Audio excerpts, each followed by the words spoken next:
Tervehdys! Stiina täällä. Anni ei nyt valitettavasti ole paikalla, mutta ajattelin itse nyt, että koska meillä ei ole videota tullut sitten varmaan yli puoleen vuoteen sattuneista syistä, niin mä ajattelin nyt palkita tai niinku pyytää sen anteeksi sille, että mä esittelen teille joitakin kosmetiikkatuotteita kesää ajatellen. Ja voidaan lähteä ihan ensimmäisenä niinku tämmöisistä puhdistustuotteista, mitä kasvoille voi laittaa. Elikkä mulla on ihan ekana tässä Cleansing Gel, eli puhdistusgeeli. Ja tää on Rainbow'n tuote, tää on E-vitamiini ja provitamiinin B5 puhdistusgeeli. Ja tää on normaalille ja sekaiholle. Hyvä meikin poistoon myös, vaikka mä käytän itse tällä hetkellä eri tuotetta. Mutta tää on erittäin helppo ja vaivaton tehdä. Sitten mulla on tässä toinen, mitä tällä mä itse puhdistan yleensä meikit, eli Face Gain puhdistuspyyhkeet, tai mitä nää on? Puhdistuspyyhkeitä. Nääkin on Rainbow'n ja nää on äärettömän edullisia ja hyviä. Eli näitäkin suosittelen lämpimästi. Sitten vähän tuoksuasiaa, eli mä olen valinnut kesää ajatellen tuoksuksi tämmösen henkkamaukasta ostetun Body Splash tuotteen.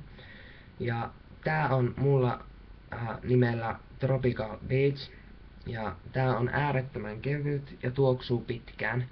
Ja mä oon saanut myös semmosen käsityksen, että kun vähän hikoilee, niin tää tuoksuu entistä paremmin. Ja joten mä oon käyttänyt tätä lenkillä aika paljon. Sitten näihin meikkeihin. Elikkä ekana meikkivoiteen levityksessä mä olen tykännyt, yleensähän mä levitän käsillä tai siveltimellä, mutta nyt mä olen rakastunut tähän Beauty Blenderiin. Äärettömän ihona.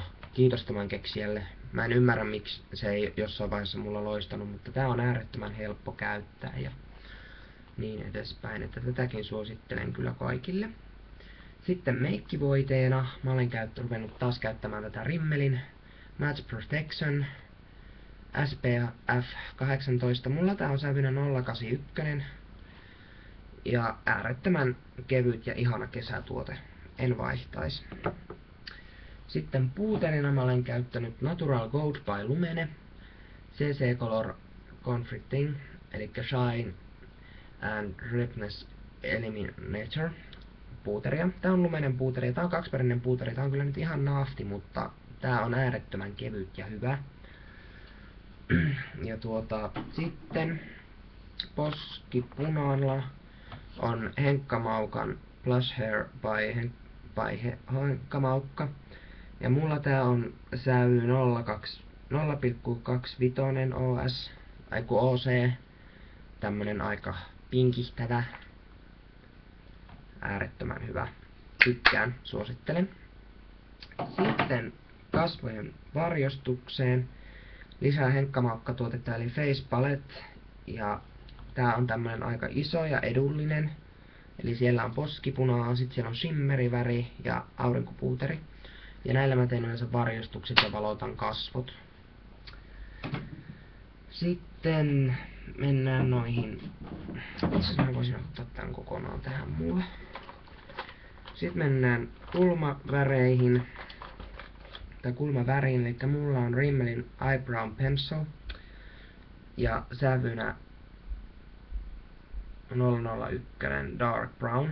Ja tää on äärettömän helppo levittää ja tää harja on äärettömän hyvä.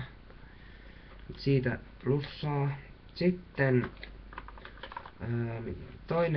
sitten rajauskynistä tai kajaalista, eli Big Eyeliner, Maybellinen Big Eyeliner, mustavalkoinen eyeliner, eli tuolla on tuo valkoinen ja sitten tässä on tää mustakin kaiken lisäksi. Niin mä itse tykkään tällä mustalla noin vesirajan ja sitten valkoisella alavesirajan.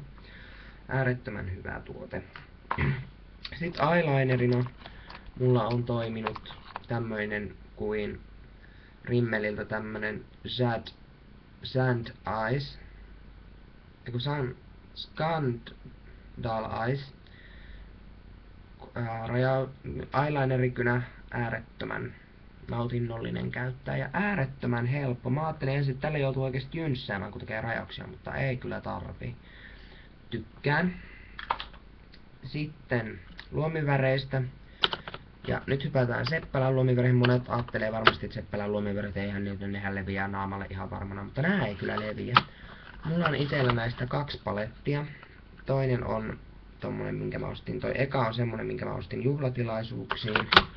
Ja tää toinen on sitten ihan arkikäyttöön. Ja niistäkin on tykännyt ihan äärettömästi. Mitäs sitten vielä? Oliks mulla muita tässä? Mulla ei tarkkaan olla muita tuotteita. Eli toivottavasti saitte tästä jotain apua teidän omaan ihotuotteisiin. Ja pistäkää mulle ja Annille tonne alaboksiin viestiä, että onks teille jotain tuotetta, mitä te haluaisitte, että me kokeiltais. Tai minä kokeilisin, minä en ole meistä se meikkausihminen. Ja Anni on sitten tuolla hiuspuolella. Pitää tehdä video sitten, kun Annikin on tässä, että mitä me sitten keksitään teille. Mutta kiva, että joku on jaksanut seurata meitä täällä ja toivottavasti seuraajia tulee lisää tämän videon myötä. Tiina laittaa terkut kaikille faneille ja katsojille ja Annikin varmaan laittaisi, jos pystys. Tai tietäisi, että minä teen tämän. Joten hei parallaa!